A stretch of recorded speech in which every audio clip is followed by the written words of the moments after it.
Hello friends, this video is sponsored by BuyMode shopping app.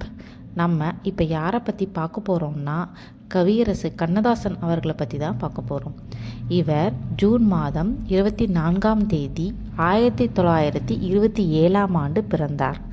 கண்ணதாசனின் இயற்பெயர் முத்தையா. இவர் தமிழ்நாட்டில் உள்ள காரைக்குடி அருகே சிறுகூடல்பட்டி என்ற ஊரில் பிறந்தார்.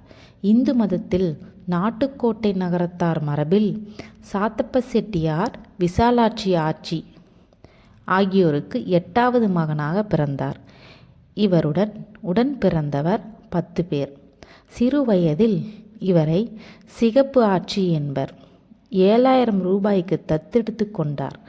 அவர்களுடைய வீட்டில் நாராயணன் என்ற பெயரில் வளர்ந்தார். ஆரம்ப கல்வியை சிறுகூடல்பட்டியிலும் அமராவதி புதூர் உயர்நிலைப் பள்ளியிலும் 8ஆம் வகுப்பு படிப்பு முடித்தார். 1943ஆம் ஆண்டு திருவொற்றியூர் ஏக்தாக்ஸ் நிறுவனத்தில் பணியில் சேர்ந்தார். பத்திரிக்காக தனது பெயரை மாற்றி கண்ணதாசன் என்று புனைப்பெயர் வைத்து கொண்டார். கண்ணதாசனுக்கு பொன்னழகி ஆச்சி என்பவரோடு 1950 பிப்ரவரி 9ஆம் நாள் காரைக்குடியில் திருமணம் நடைபெற்றது. இவர்களுக்கு கண்மணி சுப்பு, கலைவாணன், ராமசாமி, வெங்கடாச்சலம் ஆகிய 4 மகன்களும், அலமேலு சொக்கலிங்கம், தேனம்மை, விசாலாட்சி ஆகிய 3 மகள்களும் உள்ளனர். கண்ணதாசன் பார்வதி என்பவரை 1951 நவம்பர் மாதம் 11ஆம் நாள் 2ஆம் திருமணம் செய்து கொண்டார். இவர்களுக்கு காந்தி, கமல், அண்ணாதுரை, கோபாலகிருஷ்ணன், சீனிவாசன் ஆகிய 5 மகன்களும், ரேவதி, கலைச்செல்வி ஆகிய 2 மகள்களும் உள்ளனர். தனது 50வது வயதில் புலவர் வள்ளியம்மை என்பவரை திருமணம் செய்து விசாலி என்னும் ஒரு மகளும் உள்ளனர். கம்பரின் செய்யுளிலும் பாரதியார் பாடலிலும் மிகுந்த ஈடுபாடு கொண்டவர். அண்ணாவின் திராவிட முன்னேற்ற கழகத்தில் இருந்த கண்ணதாசன் 1961 ஏப்ரல் 9 கருத்து வேறுபாட்டால் அக்கட்சியில் இருந்து வெளியேறினார். ஈவேக்க சம்பத்துடன் இணைந்து தமிழ் தேசிய கட்சியை துவக்கினார். பின்னர் தமிழ் தேசிய கட்சியை காங்கிரசுடன் இணைந்து காங்கிரஸ் பிளவுபட்ட போது இந்திரா காந்தி பக்கம் நின்றார்.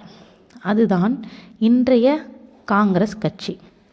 இவர் உடல்நலக்குறைவு காரணமாக 1981 ஜூலை 24 சிகாகோ நகர் மருத்துவமனையில் அனுமதிக்கப்பட்டு அக்டோபர் மாதம் 17ஆம் தேதி சனிக்கிழமை இந்திய நேரப்படி 10:45க்கு இறந்தார். அக்டோபர் 20 அமெரிக்காவிலிருந்து அவரது சடலம் சென்னைக்கு கொண்டு வரப்பட்டு லட்சக்கணக்கான மக்களின் இறுதி அஞ்சலிக்கு அரசு மரியாதையுடன் அக்டோபர் 22 எரியூட்டப்பட்டது. தமிழ்நாடு அரசு கண்ணதாசன் நினைவை போற்றும் வகையில் சிவகங்கை மாவட்டம் காரைக்குடியில் புதிய பேருந்து நிலையம் அருகில் கவியரசு கண்ணதாசன் மணிமண்டபம் அமைந்துள்ளது.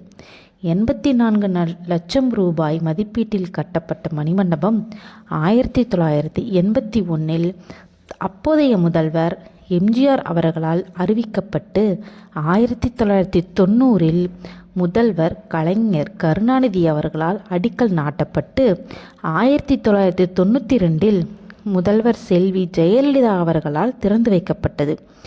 2 தளங்களை கொண்ட மண்டபத்தில் கவியரசு கண்ணதாசன் மார்பளவு சிலை அமைக்கப்பட்டுள்ளது. மேல் தளத்தில் அரங்கமும் கீழ்த்தளத்தில் 2400 நூல்களுடன் ஒரு நூலகமும் இயங்கி வருகின்றது. அவரது வாழ்க்கை வரலாறு தொடர்பான புகைப்படங்கள் கண்காட்சிக்காக வைக்கப்பட்டுள்ளது. அர்த்தமுள்ள இந்து மதம், இயேசு காவியம் குறிப்பிடத்தக்க அவருடைய படைப்புகள். Thank you friends.